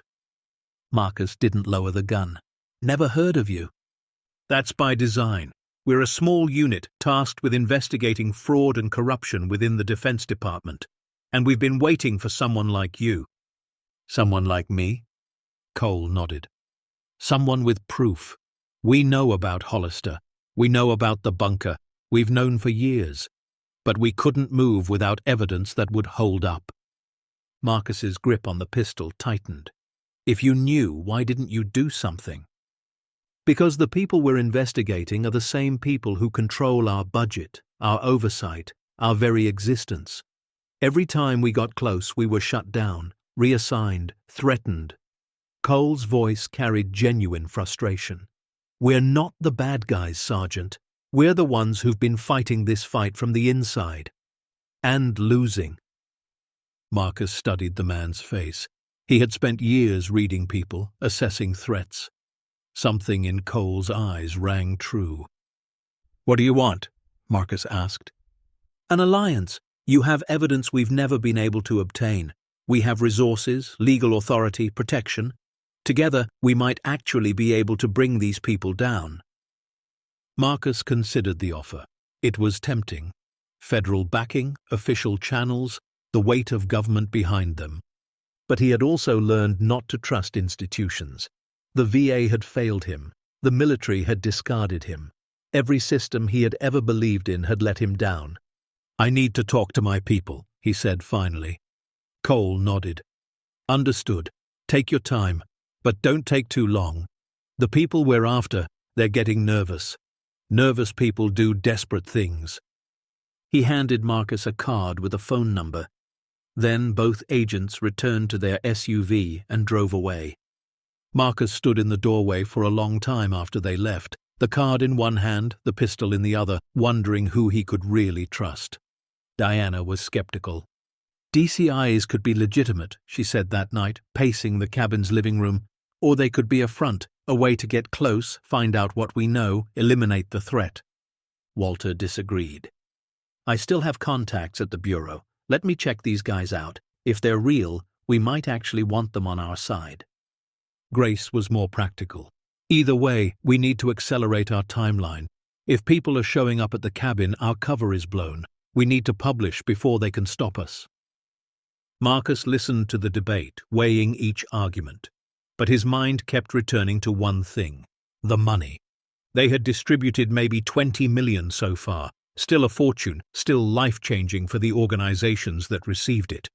But a fraction of what remained.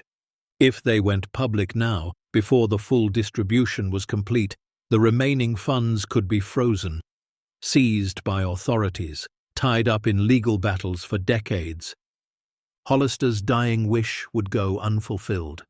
"We need more time," Marcus said quietly. Everyone turned to look at him. "The exposure can wait a few more weeks. The case isn't going anywhere. But the money—" He shook his head. "I won't let it get trapped in the system. Not after everything." Diana frowned. "Every day we wait is another day they can find us, hurt us, stop us." "I know," Marcus met her eyes. "But I didn't survive that blizzard just to watch bureaucrats steal this money twice. Hollister gave his life for this. I won't fail him." The room was silent. Then Grace spoke. "There might be a way, a legal structure that could protect the remaining funds even if we go public. A trust, properly established, with ironclad terms. It would take work, but it's possible." "How long?" Marcus asked. 2 weeks, maybe 3. Marcus nodded. "Then we have 3 weeks. After that, we publish everything." Diana didn't look happy, but she didn't argue. 3 weeks, she agreed, and then we burn it all down." The days that followed were a blur of legal documents, financial transfers, and mounting tension. Grace worked around the clock, establishing the Veterans Legacy Trust. It was structured to be untouchable, governed by a board of veterans, protected by layers of legal firewalls, funded by the remaining fortune from Hollister's vault. The trust would provide direct assistance to homeless and disabled veterans, housing, healthcare, job training, emergency funds. Everything the conspirators had stolen returned to the people it was meant to serve. Meanwhile, Diana finalized her investigation. The story was massive. 50 years of corruption, hundreds of millions in stolen funds, 3 generations of powerful families implicated. She had documentation for every claim, interviews with whistleblowers, financial records that traced the money from government coffers to private pockets. And she had Marcus. His testimony would be the heart of the piece. The forgotten veteran who had stumbled into history. The man who chose to fight when he could have walked away. The soldier who proved that honor still meant something. Walter made contact with Agent Cole. The DCI's agents checked out. They were legitimate, frustrated investigators who had been blocked at every turn. They agreed to coordinate their efforts with Diana's publication, timing federal indictments to drop alongside the story. For the first time, it felt like everything might actually work. But Marcus couldn't shake the feeling that something was coming. The paranoia that had kept him alive on the streets, in the bunker, through all of this. It whispered warnings in the back of his mind. They were too close, too exposed, too vulnerable. On the 17th day, his fears proved justified. Marcus was reviewing trust documents at the kitchen table when his phone buzzed. A text from Diana sent from Helena where she was meeting with sources. "Get out now! They found us!" His blood went cold. Before he could move, he heard vehicles approaching. Multiple engines, heavy tires on gravel. Not the subtle surveillance they had grown accustomed to. This was an assault. Marcus grabbed the emergency bag he had prepared for this moment. Laptop, copies of key evidence, the remaining cash he kept for contingencies, and the pistol. He went out the back door as the front door splintered inward. The woods swallowed him. He ran despite his legs screaming in protest. Ran despite knowing they would follow. Ran because stopping meant dying, and dying meant failing everyone who was counting on him. Behind him, he heard shouts, gunfire, the cabin burning. But he didn't look back. Marcus ran until his lungs gave out, collapsed behind a fallen tree, gasping, bleeding from a dozen scratches and cuts. The sounds of pursuit had faded, but he knew they wouldn't stop. Not now, not ever. He pulled out his phone. The screen was cracked but functional. He dialed Diana's number with shaking fingers. "Marcus?" Her voice was strained but alive. "I'm out! But the cabin's gone!" "I know. Walter got hit. He's alive, but in bad shape. Grace is safe, in hiding." Marcus closed his eyes. "We're out of time." "I know." Diana paused. "The story is ready. I was going to wait, but I'm publishing tonight. All of it, everywhere. Once it's out, they can't stop it. Marcus thought about the trust, only partially funded. The remaining money still vulnerable. But Diana was right. They had no choice. Do it, he said. And Diana, tell the world about Hollister. Tell them about the veterans who never got what they were owed. Tell them about the people who stole from those who served. Make it matter. I will, she promised. Where will you go? Marcus looked around at the endless forest, at the darkness closing in, at the stars beginning to appear overhead. Back to the beginning, he said. Back to the bunker. There's still work to do. He hung up the phone and started walking. The story broke at midnight. Diana published it simultaneously across every platform she could access. Her website, social media, partner news organizations that had agreed to run the piece. Within hours, it was everywhere. The response was immediate and overwhelming. Veterans groups demanded investigations. Politicians scrambled to distance themselves from the accused. Cable news ran the story around the clock. Hashtags trended worldwide. And in the chaos, federal agents moved. Indictments were unsealed, arrest warrants issued. General Thomas Wade Jr. was taken into custody at his Virginia home. Victoria Crane was detained at Dulles Airport, trying to flee the country. Raymond Bishop III barricaded himself in his corporate headquarters before surrendering to a SWAT team. The conspiracy that had survived for 50 years collapsed in a single night. Marcus watched it all from the bunker. He had made it back, barely, hiking through wilderness for 2 days before reaching the hidden entrance. The generators still hummed, the lights still glowed. The vault still waited. He sat at Hollister's desk, the colonel's journal in his hands, and watched history unfold on a laptop screen. They had done it. They had actually done it. The money would still face challenges, legal battles, bureaucratic hurdles, but the trust was established, the framework was in place, and now the whole world was watching. Marcus opened the journal to the final page. Hollister's last words stared back at him. Be the hero I could not be. Marcus closed the book and set it aside. I tried, he whispered to the empty room. I hope it was enough. Outside, somewhere far above the buried bunker, the sun was rising on a new day. And for the forgotten veteran who had stumbled into history, the mission was finally complete.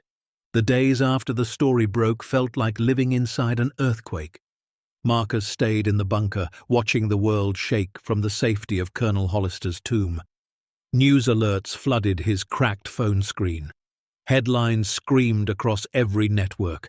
Social media exploded with outrage, disbelief, and slowly, painfully, hope. 50-year conspiracy exposed.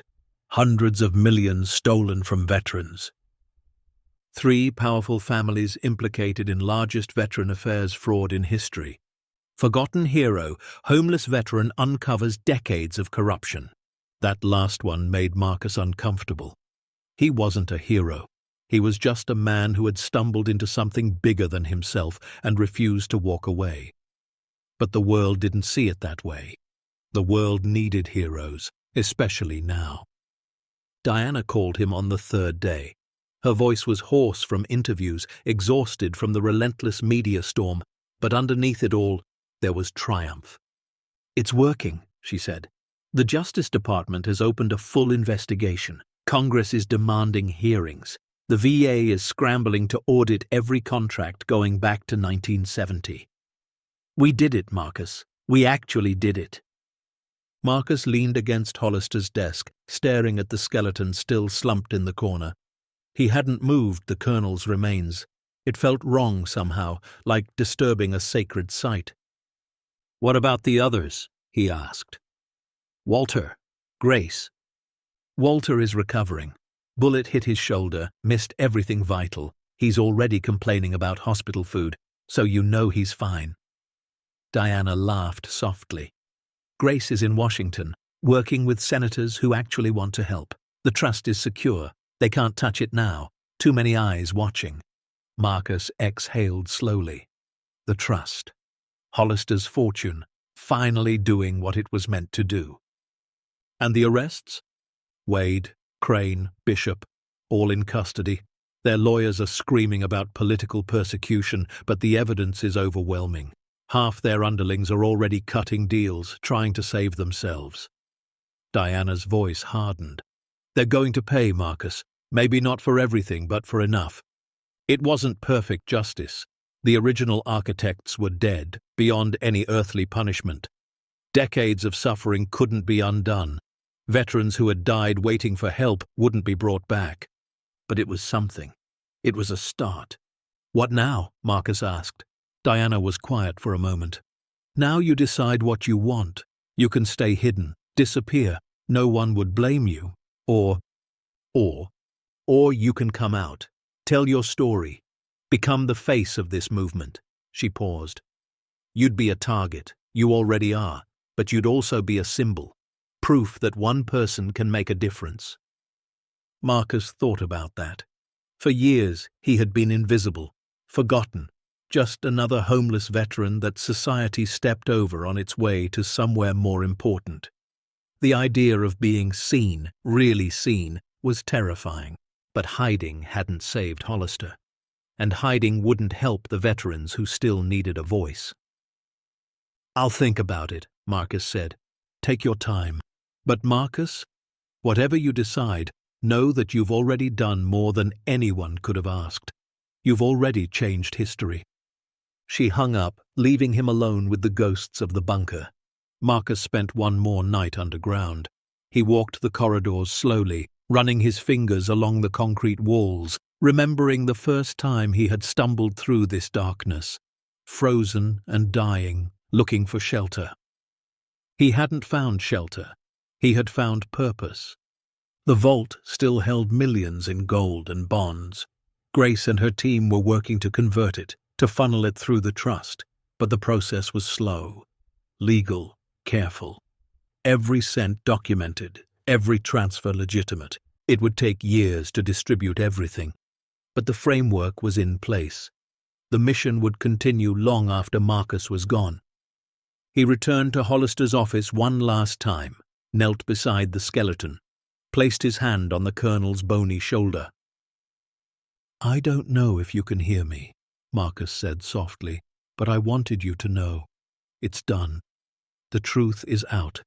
The money is going where it belongs. You didn't die for nothing, Raymond. You died protecting something that mattered, and now the world knows. The skeleton didn't respond. Of course it didn't. But Marcus felt something shift in the air anyway. A weight lifting, a debt being paid. He stood, took one last look around the room, and walked toward the exit. The sun was blinding when he emerged. Marcus stood at the bunker's entrance, breathing in the cold mountain air, feeling the warmth on his face for the first time in days. The snow had melted. Spring was coming to Montana, and somehow, despite everything, he was still alive. The media found him within a week. Marcus had surfaced in Missoula, reconnecting with Diana and Grace, helping to coordinate the next phase of their work. But his face had been broadcast on every news channel. His story had been told in newspapers around the world. Anonymity was no longer an option. The first interview request came from a national morning show, then a cable news network, then a major newspaper, then a documentary crew, then a book publisher. The avalanche was overwhelming. Diana helped him navigate it. She coached him on talking points, prepared him for hostile questions, taught him how to stay on message without sounding rehearsed. You're not selling yourself, she reminded him before his first live appearance. You're telling a story, Hollister's story, the veteran's story, your story. Just be honest, that's all anyone can ask. Marcus nodded, trying to ignore the knot in his stomach. He had faced enemy fire without flinching. He had survived blizzards and betrayal and years on the streets. But sitting in a television studio, lights blazing, cameras pointed at his face, was its own kind of battlefield. The host was a woman named Margaret, polished and professional, with a reputation for tough but fair interviews. She welcomed Marcus with a handshake and a warm smile that didn't quite reach her eyes. "Sergeant Marcus," she began, "you've become something of a folk hero in recent weeks, the homeless veteran who stumbled into history. How does that feel?" Marcus shifted in his seat. "Uncomfortable, honestly. I'm not a hero. I just did what anyone should have done." "But not everyone would have," Margaret pressed. "Most people in your situation, finding that kind of fortune, would have taken the money and disappeared. Why didn't you?" Marcus thought about the question. He had asked himself the same thing 100 times. "Because it wasn't mine," he finally said. "That money was stolen from veterans, from people like me who served their country and got nothing in return. Taking it would have made me no better than the men who stole it in the first place." Margaret nodded slowly. "You've been very vocal about the failures of the Veterans Administration. Some have criticized you for that, saying you're politicizing your discovery." "I'm not politicizing anything," Marcus replied, his voice steady. "I'm telling the truth. The VA is broken. It has been broken for decades. Good people work there, people who genuinely want to help, but the system is designed to fail. Paperwork gets lost. Claims get denied. Veterans die waiting for care they were promised." He paused. "I nearly died on the streets of Billings because the system failed me. And I wasn't alone. There are thousands of veterans out there right now, tonight, sleeping in shelters or under bridges because the country they served has forgotten them." The interview continued for another 20 minutes. Marcus talked about Hollister, about the conspiracy, about the trust, about his hopes for the future. By the end, his shirt was soaked with sweat, but he felt like he had said what needed to be said. Afterward, Diana hugged him. "You did good," she said. "Real good." The response was immediate and overwhelming. Donations to the Veterans Legacy Trust doubled overnight. Volunteers flooded their hotlines. Politicians who had previously ignored veterans' issues suddenly wanted to be seen as champions of the cause. Marcus watched it all with a mixture of gratitude and skepticism. He had seen how quickly public attention could fade. Today's crisis was tomorrow's forgotten story. If real change was going to happen, it couldn't depend on media cycles or political convenience. It had to be built, brick by brick, life by life. The congressional hearings began 6 weeks after the story broke. Marcus was called to testify on the third day. He sat at a long table facing a panel of senators, cameras flashing, the weight of history pressing down on his shoulders. The chairman, a silver-haired man from Ohio, opened with prepared remarks about the importance of accountability and the sacred duty owed to those who served. Marcus listened politely, but his mind was elsewhere. He was thinking about Jimmy, the Marine who had frozen to death behind a dumpster, about Rosa, who had taken her own life after the VA denied her claim for the 6th time, about Carlos, whose children had grown up without a father because the system meant to help him had instead abandoned him. These hearings weren't about accountability, they were about theater. Politicians positioning themselves for the next election, pretending to care about issues they had ignored for decades. But Marcus would use their stage anyway. He would make them listen. When his turn came, he didn't read from prepared notes. He just spoke. "Senators, I'm not here to tell you what you already know. I'm here to tell you what you've chosen to ignore." The room went quiet. For 50 years, powerful people stole from veterans. They took money meant for health care, for housing, for the basic dignity owed to men and women who risked everything. And they got away with it, not because no one knew, but because no one cared enough to stop them. He looked directly at the panel. Colonel Raymond Hollister tried to expose this conspiracy in 1974. He was silenced. His family was murdered. He spent the last 23 years of his life hiding in a bunker, protecting evidence that no one would listen to. Marcus's voice cracked. He died alone, waiting for someone to care, waiting for someone to do the right thing. He paused, letting the silence stretch. I found that bunker by accident. I was homeless, dying in a blizzard looking for shelter. I wasn't looking for a mission. But I found one anyway, and I made a choice. I chose to finish what Hollister started. Not because I'm brave or special, but because it was right. Marcus leaned forward. The question now isn't what happened 50 years ago. The question is, what happens tomorrow? The systems that allowed this corruption to flourish are still in place. The bureaucracy that fails veterans every day is still intact. You can hold hearings and make speeches and pat yourselves on the back for caring. Or you can actually fix it. He stood. I've done what I could. The rest is up to you. But know this, veterans are watching.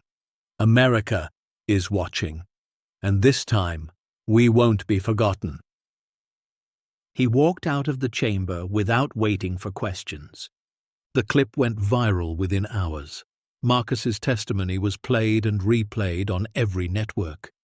"We won't be forgotten" became a rallying cry, printed on T-shirts and protest signs, chanted at demonstrations outside the VA.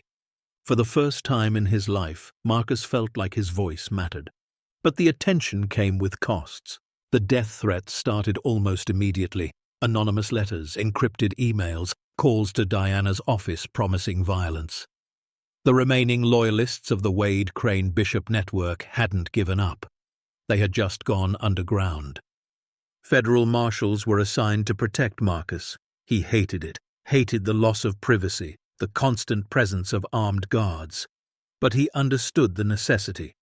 Too many people depended on him now. He couldn't afford to be reckless. The trials began in autumn. Marcus attended every day, sitting in the gallery, watching the architects of corruption face the consequences of their choices.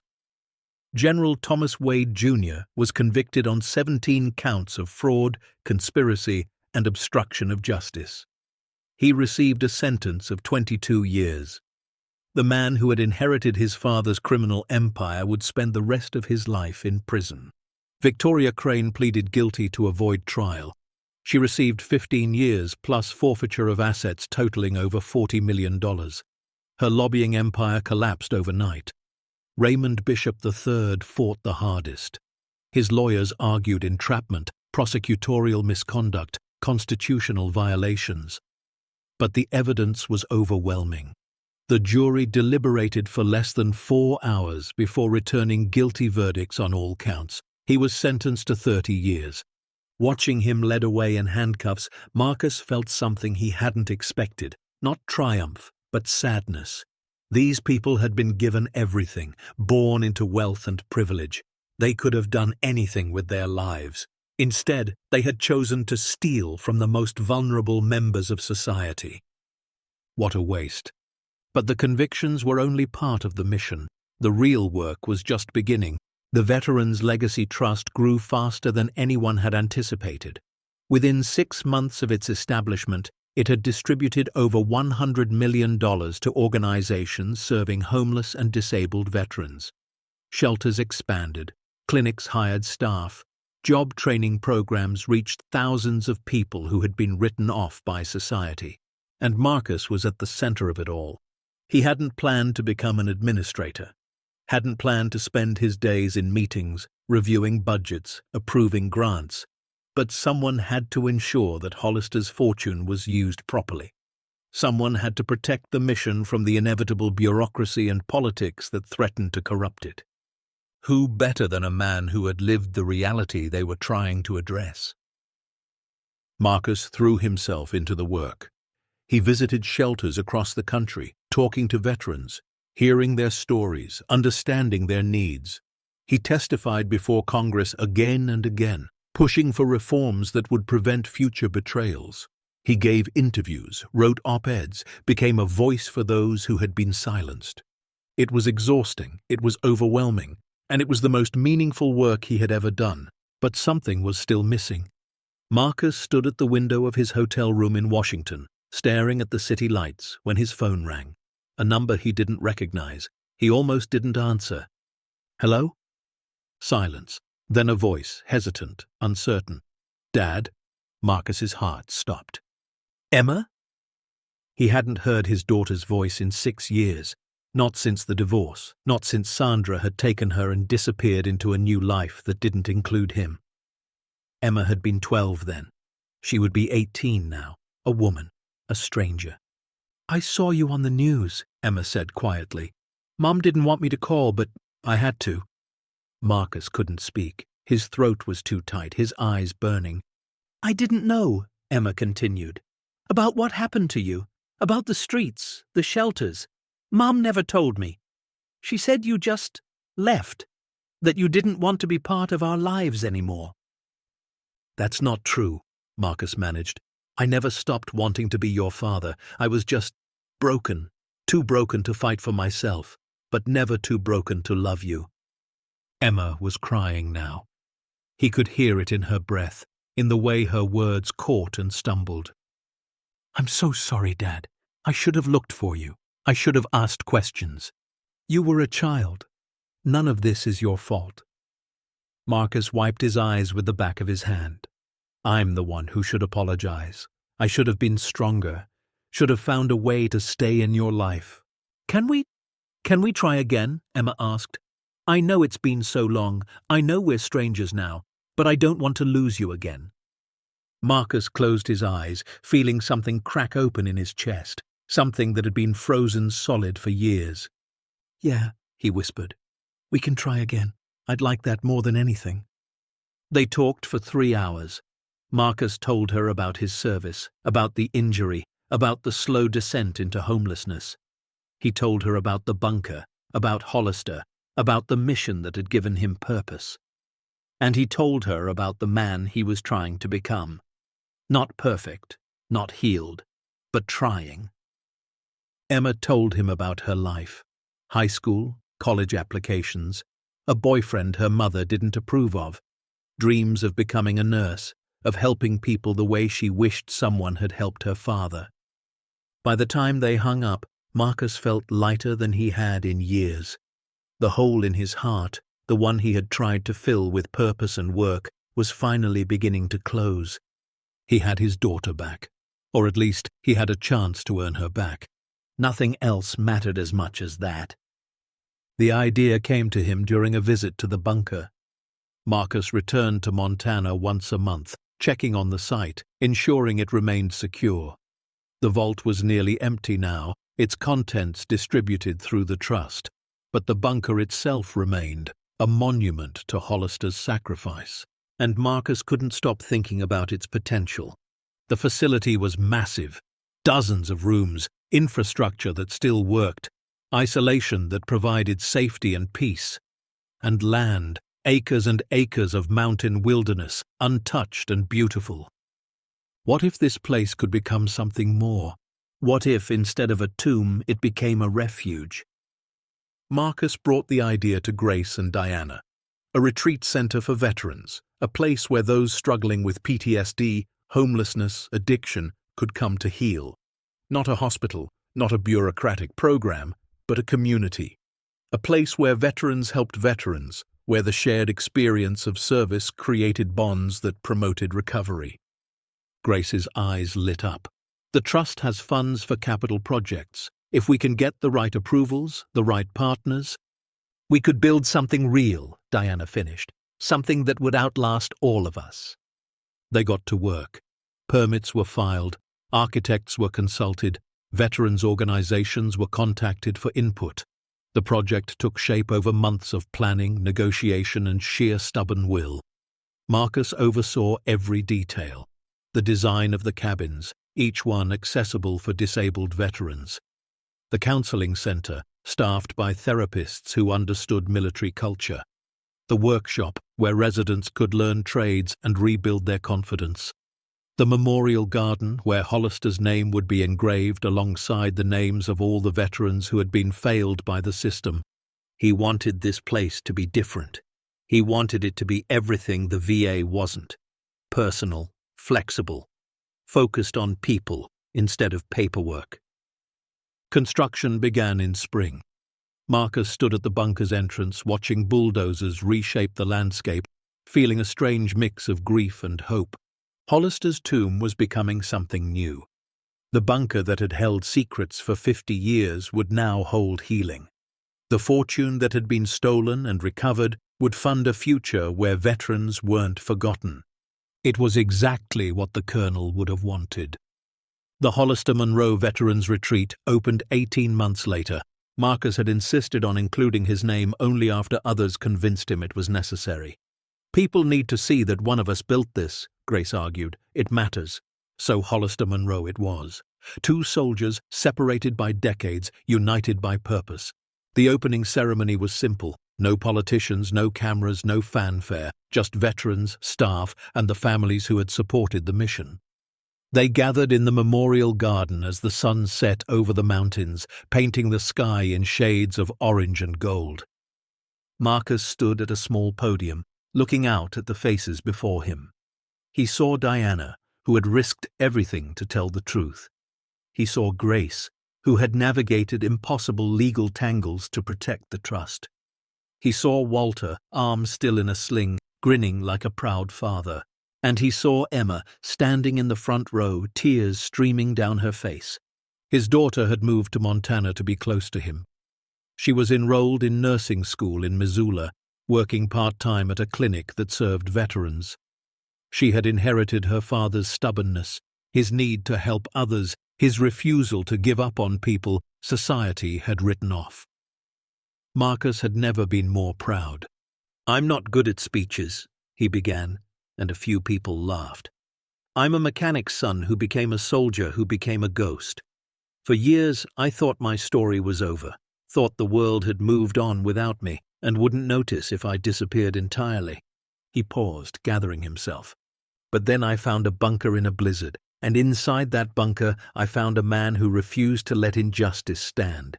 Colonel Raymond Hollister spent 23 years protecting evidence that could expose the people who had stolen from veterans. He died waiting for someone to finish what he started." Marcus's voice cracked. "I don't know why I was the one who found him. Fate, luck, divine intervention. I don't have answers. But I know this. Hollister gave me something I thought I had lost forever.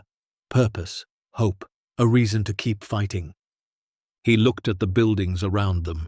The cabins, the counseling center, the workshop, all of it real, solid, permanent. "This place is his legacy, and it's a promise that no veteran who comes here will be forgotten. No veteran will be told their service doesn't matter. No veteran will be left to die alone because the system failed them." Marcus straightened his shoulders. "We can't change the past. We can't bring back the ones we lost. But we can build a future where their sacrifice means something, where the men and women who served this country are treated with the dignity they deserve." He raised his hand in a salute. "To Colonel Hollister, to every veteran who has been forgotten, and to every person here tonight who helped make this dream a reality, thank you."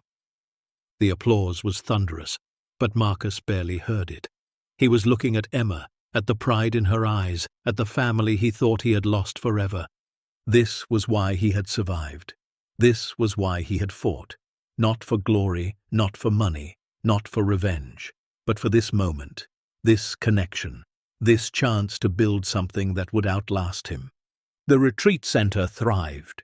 Within a year, it had served over 300 veterans, men and women who had arrived broken, hopeless, forgotten, who had left with skills, connections, and hope. Marcus stayed involved, but stepped back from day-to-day operations. He had trained a team, empowered them to carry the mission forward.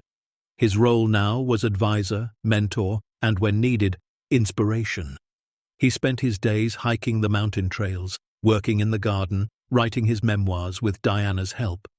He spent his evenings with Emma, rebuilding the relationship that had been shattered years ago. Slowly, carefully, they learned to be father and daughter again. The world hadn't stopped being broken. Veterans still struggled. The VA still failed. Politicians still made promises they didn't keep. But Marcus had learned that you couldn't fix everything. You could only fix what was in front of you, and then hope it was enough. One morning, 2 years after the retreat opened, Marcus stood at the entrance watching a bus pull up the winding road. This happened every month. new arrivals. Veterans referred through the trust, through partner organizations, through word of mouth. Each one carrying their own burden, their own story, their own reasons for being here. The bus stopped and the doors opened. Veterans stepped out slowly, looking around with expressions Marcus knew well. Suspicion, exhaustion. The desperate hope of people who had been disappointed too many times to believe anything could really help. One caught his attention. A young man, maybe 25, on crutches. His left leg was gone below the knee. His face was thin, haunted. He looked exactly like Marcus had looked when he stumbled into that bunker 2 years ago, lost, broken, forgotten. Marcus walked toward him. The young man looked up, recognition flickering in his eyes. Everyone knew Marcus's face now. The homeless veteran who had found a fortune and given it all away. The soldier who had exposed a 50-year conspiracy. The man who had built this place from nothing. "You're him," the young man said. "The one from the news." Marcus nodded. "Marcus. Just Marcus." "I'm Devon." The young man shifted on his crutches, uncertain. I don't know if I belong here. They said this place could help, but—" He trailed off, looking at the ground. Marcus remembered that feeling. The certainty that you didn't deserve help, that you were beyond saving, that the world would be better off if you just disappeared. He had been wrong. Devon was wrong too. Marcus placed his hand on the young man's shoulder. The same gesture Hollister had never been able to offer him, but had offered in spirit through that journal, through that bunker, through that fortune, waiting to be returned. "Welcome home, brother," Marcus said quietly. "You're not forgotten anymore." Devon's eyes filled with tears. His jaw trembled. For a moment, he looked like he might collapse. But then something shifted. His shoulders straightened, just slightly. His chin lifted. A spark appeared in his eyes, faint but real. Hope. Marcus led him toward the retreat center, toward the community that waited inside, toward the future that was possible when someone refused to give up on you. Behind them, the Montana sun rose higher, painting the mountains gold. The bunker that had held secrets for 50 years now held healing. The fortune that had been stolen and recovered now funded lives rebuilt, and the forgotten veteran who had stumbled into history had become the man who ensured others would never have to stumble alone. Anyone can change the world if they're brave enough to stand when everyone else walks past, and stubborn enough to believe that forgotten doesn't mean forever. As the sun climbed high over the Montana mountains, Marcus sat on a bench in the memorial garden, Colonel Hollister's name carved in stone before him. He didn't visit often anymore. He didn't need to. The colonel's spirit lived in every building, every program, every veteran who walked through these doors seeking help. But some mornings, when the world was quiet and the weight of everything threatened to overwhelm him, Marcus came here to remember. To remember the blizzard that nearly killed him. To remember the bunker that saved him. To remember the journal that gave him purpose. To remember every step of the impossible journey that had led him here. Emma found him there, 2 cups of coffee in her hands. She sat beside him, handing him one, saying nothing. She had learned that some silences were sacred. They sat together as the sun rose higher, as the retreat center came alive with the sounds of veterans starting their day, as the world continued to spin in all its broken, beautiful chaos. Finally, Marcus spoke. He never knew if anyone would find him. Hollister, I mean. He spent 23 years protecting that vault, hoping someone would come, and then he died alone, still waiting. Emma leaned against his shoulder. "You came." "By accident, pure luck." "Does it matter?" she asked softly. "Luck, fate, whatever you call it. You found him. You finished what he started. That's what counts." Marcus thought about that. About all the random chances that had led him here. The flyer for the garage sale. The blizzard that forced him off the road. The bunker entrance visible through the snow. 1,000 tiny moments, any one of which could have gone differently. But they hadn't. Somehow, impossibly, they had aligned perfectly to bring him to this moment. "I used to think I was cursed," Marcus said. "That God or the universe or whatever had decided I was meant to suffer. But now—" He looked around at the retreat center, at the veterans walking the paths, at the counseling center where lives were being rebuilt. "Now I think maybe I was being prepared. All those years of pain, they taught me something. Taught me what it feels like to be forgotten. Taught me why this work matters." Emma squeezed his hand. "You're not cursed, Dad. You're exactly who you were supposed to be." Marcus smiled, the expression still unfamiliar on his face after so many years of grimness. But it came easier now. Easier every day. "Maybe," he said. "Maybe so." That afternoon Marcus received a letter, hand-delivered by Federal Courier, sealed with the emblem of the United States Congress. He opened it in his small cabin at the edge of the retreat center. The paper was thick, official, covered in language that took him 3 readings to fully understand. The Congressional Gold Medal, the highest civilian honor Congress could bestow, awarded in recognition of extraordinary service to the nation and to the veterans who have sacrificed in its defense. Marcus stared at the letter for a long time. He had never sought recognition, had never wanted medals or ceremonies or his name on buildings. He had just done what needed to be done because someone had to do it. But this wasn't about him. Not really.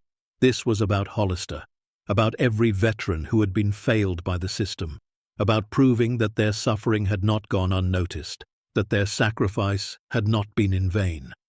Marcus called Diana. "I'm accepting it," he said, "but I have conditions." The ceremony was held on a crisp autumn day in Washington. The Capitol rotunda was filled with dignitaries, veterans, reporters. Cameras flashed like lightning as Marcus walked to the podium in his only suit, still uncomfortable with the attention, still preferring the quiet of the mountains. But he had something to say. And this was the platform to say it. The Speaker of the House presented the medal with solemn words about courage and sacrifice. Marcus accepted it with a nod, then turned to face the crowd. "I'm honored by this recognition," he began, "but I'm not accepting it for myself." Murmurs rippled through the rotunda. "I'm accepting it on behalf of Colonel Raymond Hollister, United States Army, who died alone protecting evidence that could have saved thousands of lives. And I'm accepting it on behalf of every veteran who has been forgotten by the country they served." Marcus held up the medal, the gold catching the light. "This belongs to them, to the men and women sleeping under bridges tonight, to the veterans waiting months for appointments that never come, to the families torn apart because the system failed to provide the help that was promised." His voice rose. "We can do better. We must do better, not with medals and ceremonies, but with action, with funding, with reform, with a commitment to keep the promises we make to those who serve." He placed the medal on the podium. "I'm donating this medal to the Veterans Legacy Trust. It will be displayed at the Hollister Monroe Retreat Center, where veterans who have been forgotten can see it and know that their country has not given up on them, that someone, somewhere, is still fighting for them." The rotunda erupted in applause. Many were standing, some were crying. Marcus stepped back from the podium, his work done. Later that evening, at a private reception, a senator approached him. An older man, silver-haired, with eyes that had seen too many compromises. "Hell of a speech," the senator said. "You made some of my colleagues very uncomfortable." "Good," Marcus replied. The senator laughed. "I like you, Sergeant. We don't get many people in this town who say what they actually think." He paused. "What's next for you?" Marcus considered the question. For so long, his life had been defined by the mission. Finding the bunker, exposing the conspiracy, building the retreat center. What came next? "I don't know," he admitted. "But I think it involves a lot less travel and a lot more time with my daughter." The senator nodded. "Sounds about right. You've earned some peace, Sergeant. God knows you've earned it." Marcus wasn't sure about God.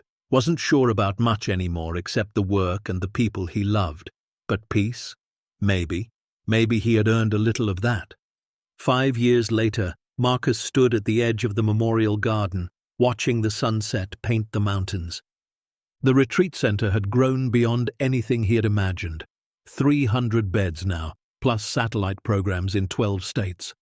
A research institute studying veteran mental health, a job training network that had placed thousands in meaningful careers, a legacy that would continue long after he was gone.